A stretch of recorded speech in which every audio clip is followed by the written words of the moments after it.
روسی وزیر اعظم میخائیل میشوستین corona virus کا شکار ہو گئے۔ روسی صدر ولادیمیر پوٹن نے ان کی جگہ نائب وزیر اعظم آندرے بیلوسوف کو قائم مقام وزیر اعظم مقرر کر دیا۔ ماسکو سے شاہد گھمن کی رپورٹ دیکھیے۔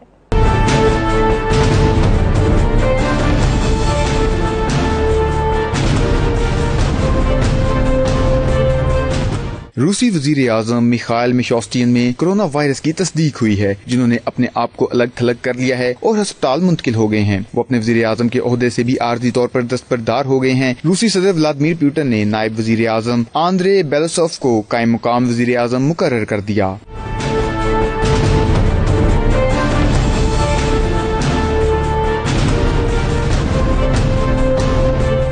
میخائیل میشوستین کے ساتھ ویڈیو کال میں صدر پوٹن نے کہا کہ ان کے ساتھ جو ہوا وہ کسی کے ساتھ بھی ہو سکتا تھا۔ روسی وزیر اعظم کے پریس سیکرٹری نے میڈیا کو بتایا، گزشتہ چند ہفتوں میں میخائیل میشوستین کے ساتھ کرنے والے ہر شخص کو قرنطینہ کیا جائے گا اور ان کو کورونا کا ٹیسٹ کروایا جائے گا۔ شاہد گھمن، 92 نیوز، ماسکو، روس۔